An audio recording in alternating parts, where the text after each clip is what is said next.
sétimo ano, tudo bem com vocês?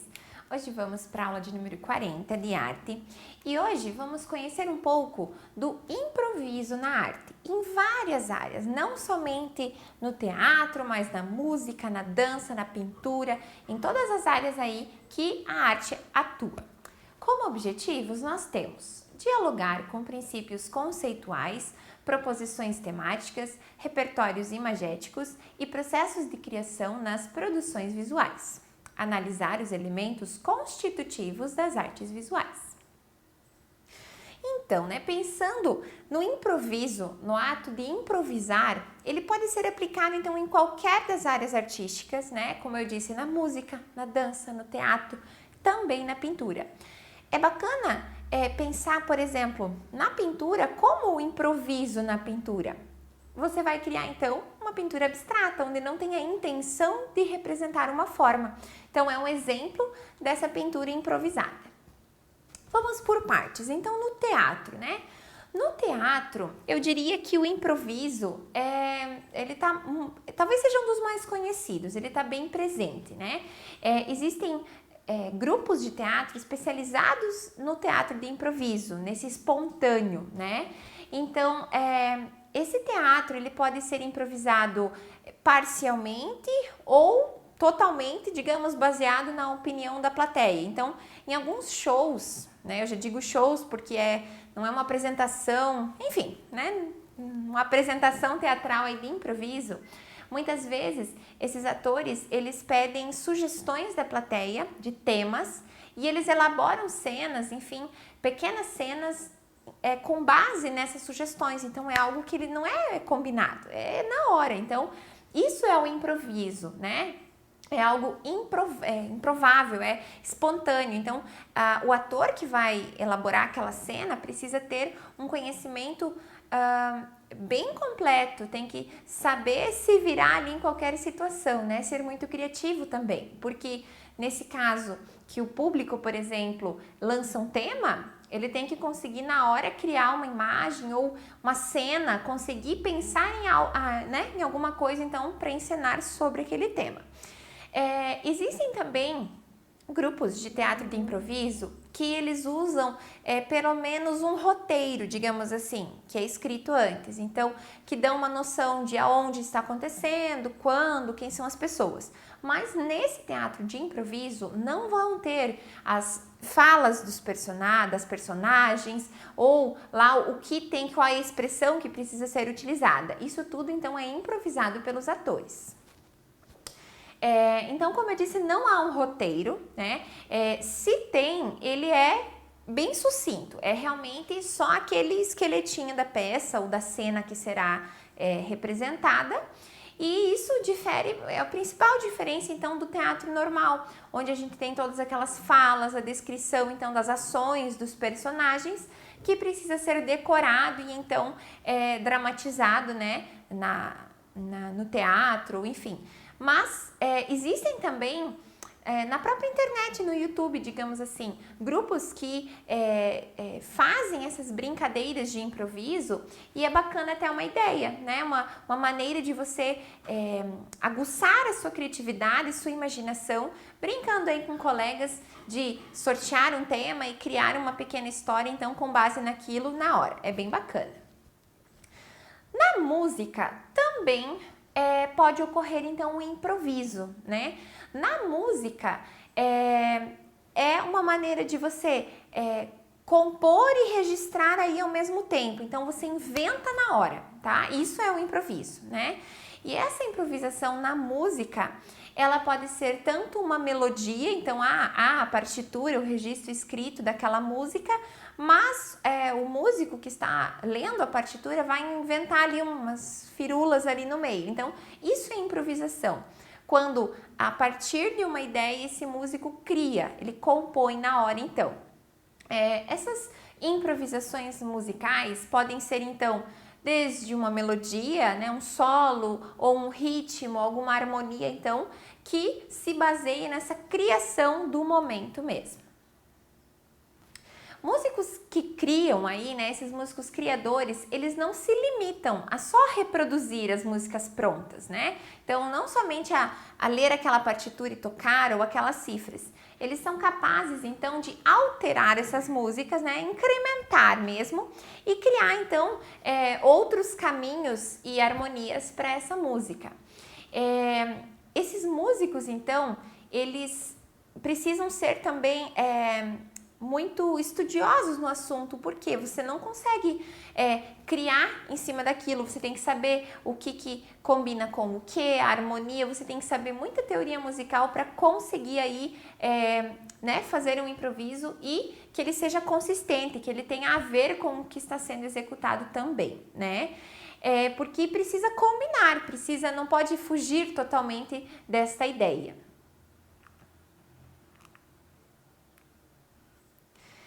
E, como eu disse também, né, para você criar alguma coisa e improvisar, é preciso muito conhecimento sobre o assunto. Tanto no teatro, que foi a situação que eu comentei, que o ator precisa ter uma bagagem muito grande, saber se virar, ter esse jogo de cintura, né, para conseguir improvisar ali, criar algo na hora. Como músico, é a mesma coisa. Mas o músico não adianta ser apenas criativo, ele precisa saber o que está fazendo. Há um conhecimento teórico muito grande por trás disso, né? Então, até eu coloquei um exemplo. Numa palestra, né? Por exemplo, qualquer pessoa é capaz de improvisar ali uma fala, um discurso sobre felicidade, um exemplo de um tema. Porque todo mundo conhece, é algo comum, é um tema comum aí que todos sabem falar de alguma forma sobre felicidade. Já se te darem uma partitura, um instrumento para tocar, né, a pessoa tem que ter conhecimento sobre aquilo. Então, nessa área musical exige então um conhecimento muito grande, uma experiência também grande para que esse músico consiga improvisar então e melhorar essa música, essa partitura então que está sendo executada. E na música então a gente precisa ter esse vocabulário musical, né? Saber o que utilizar e quando utilizar. E precisa também saber o contexto, então fazer com que aquilo orne, que aquilo combine, né, que faça um sentido durante. Então não adianta eu estar executando, tocando uma música clássica e vou improvisar um pagode lá no meio. Então aquilo precisa fazer sentido, né, para o momento e para o que está sendo executado. Agora em outra área, na pintura. Como eu disse lá no comecinho, na pintura, a pintura de improviso ou improvisada, a gente pode assemelhar muito à pintura abstrata, porque não deixa de ser, né, aquilo que, principalmente o abstrato, que não é figurativo, né, ele não precisa ter ali uma forma definida, ele explora muito abre para interpretações, né? Porque o que, por exemplo, nessa imagem, eu posso ver a silhueta, né, de um animal ou de um gato, aparece tal coisa, outra pessoa não consegue ver aquilo. Então é muito de interpretação, não necessariamente precisa representar uma figura, uma forma, né? Nessa área da pintura, principalmente a abstrata, é o Jackson Pollock que ganha destaque e que foi um dos principais artistas aí do que a gente chama de expressionismo abstrato, que ele desenvolveu uma técnica que é chamada de gotejamento, que é onde ele despeja, ele arremessa tinta sobre a superfície. E é algo espontâneo, é algo improvisado, né? Por mais que ele prepare os materiais, mas ele mesmo não sabe, ele arremessando a tinta de determinada maneira, de como ela vai se comportar, qual vai ser o resultado na folha, na superfície. Então, também esse trabalho aí do gotejamento do Pollock é sim um exemplo de pintura de improviso. O Pollock, ele pode ser aí considerado um dos criadores desse expressionismo abstrato, né? Que também é conhecido como action painting, que é o quê? Essa pintura de ação, onde eu falei então que tem esse gesto, tem esse movimento corporal para a criação da obra, da pintura. Então, é como quando a gente, por exemplo, está molhando plantas e você vai arremessar a água para algum lugar. Você não sabe aonde ela vai atingir e como. É mais ou menos essa ideia com as tintas, com a pintura.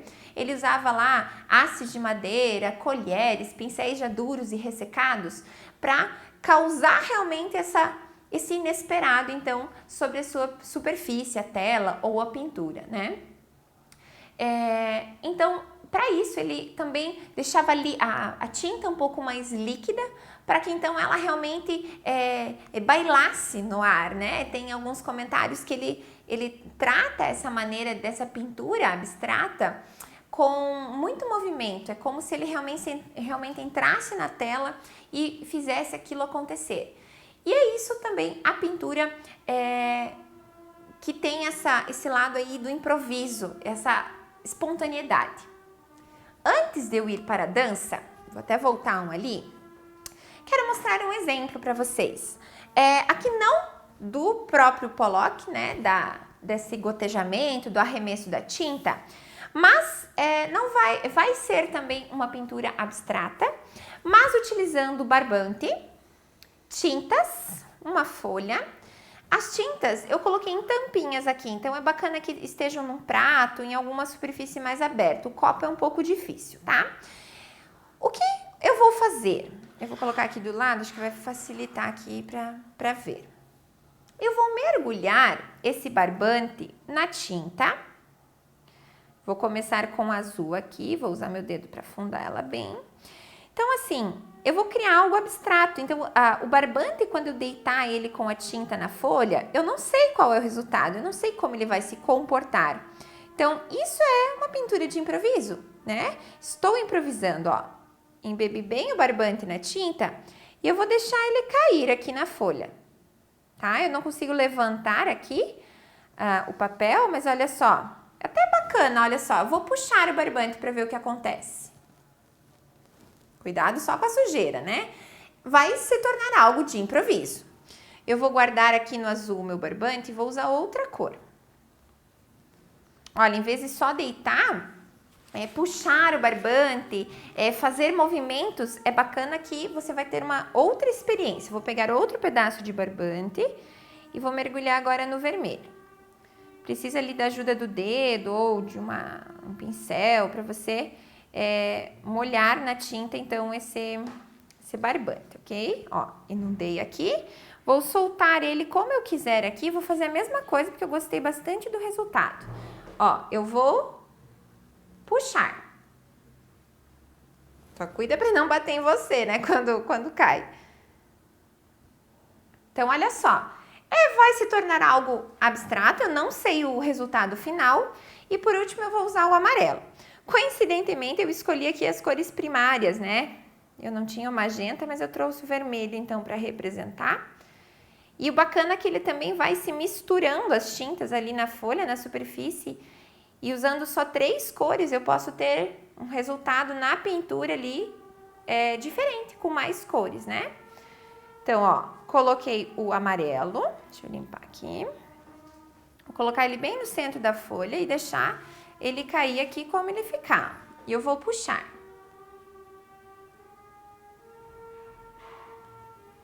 Ó, deu até um verdinho ali, porque o amarelo misturou ali com o azul e ficou até um pouquinho verde e um pouquinho roxo lá. Olha só. Então, é um exemplo, e eu posso repetir isso quantas vezes eu quiser. É um exemplo, então, de pintura de improviso, né? Criando, então, algo abstrato, uma pintura abstrata. Agora sim, indo para a dança, na dança se torna mais fácil, eu diria, porque é você se sentir livre, é você ter essa liberdade de movimento, né?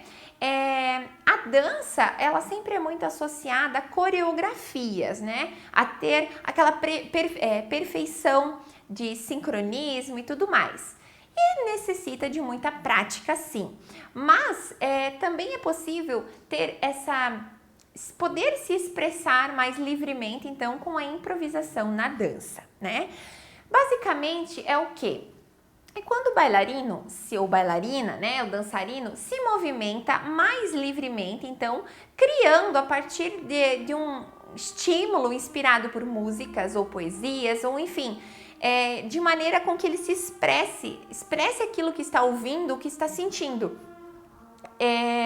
Também não precisa ali ter nenhum roteiro, não precisam ter passos já ensaiados, nenhuma coreografia. É algo bem livre, mas que para algumas pessoas, ou por exemplo, eu que não estou nessa área da dança, talvez eu tenha bastante dificuldade em conseguir me soltar e ter essa liberdade aí para criar esse movimento. Assim como os demais, a dança ela também precisa de experiência, né? Como eu disse, claro, qualquer pessoa dança, se movimenta, mas é mais fácil para alguns artistas, né, dançarinos mesmo, que já estão acostumados, já têm essa bagagem, né, essa experiência, conseguir então se expressar de uma maneira mais improvisada e mais livre. Muito bem, assim concluímos mais uma aula, sabendo um pouquinho dessa improvisação no mundo da arte. Um abraço e até a próxima!